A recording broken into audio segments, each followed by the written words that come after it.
아파트 급매물 잘 잡는 방법. 그 전에 급매가 나오는 이유를 알아야 합니다. 첫 번째, 집이 팔리지 않아 잔금일 이전에 집을 싸게 내놓는 경우. 두 번째, 급하게 돈이 필요할 때 자금을 마련하기 위해 집을 내놓는 경우. 하지만 이러한 저렴한 매물이 계속 나온다면 그것은 급매물이 아닙니다. 급매물 잘 잡는 방법 시작합니다. 오늘은 급매물을 현명하게 잡는 방법에 대해서 알려드리겠습니다. 보통 우리는 아파트를 매수하기 위해서 부동산을 방문하게 되면 저렴하면서 좋은 로얄층을 찾을 수밖에 없습니다.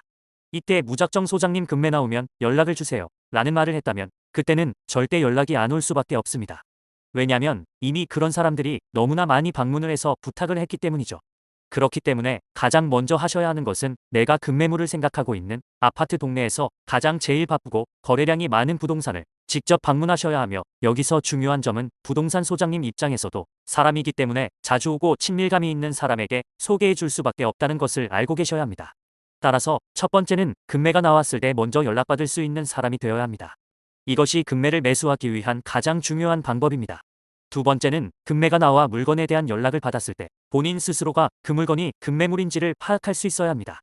쉽게 말해 로얄동 기준으로 현 시점 시세를 파악하고 비선호동을 기준으로 시세에 대한 비교 분석을 미리 해놓으셔야 합니다.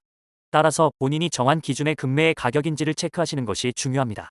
세 번째는 가장 많은 분들이 놓치고 있는 부분이며, 급매가 나왔지만 본인 스스로 결정을 못하는 경우가 많이 있습니다. 예를 들어 급매 물건의 가격이 내가 예상하고 있던 가격이라고 하더라도 사람이기 때문에 조금씩 더 욕심이 생길 수 있는 것이죠.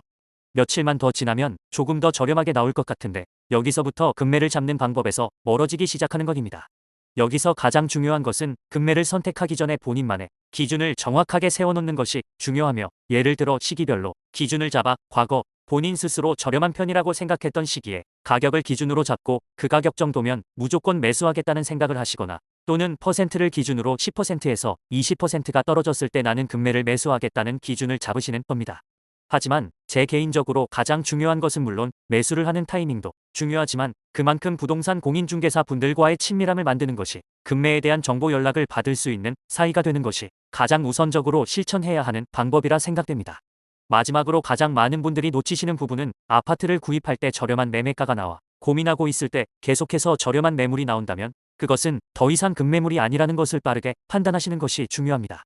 예를 들어 현재 매물이 올라와 있는 가격이 5억이라 했을 때 급매물로 4억 1천만 원에서 4억 2천만 원이라면 급매물일 수 있지만, 매물의 가격이 한두 개가 5억 원이고 대부분이 4억 원 초반대로 나오기 시작했다는 급매물이라고 할 수 없는 것이죠.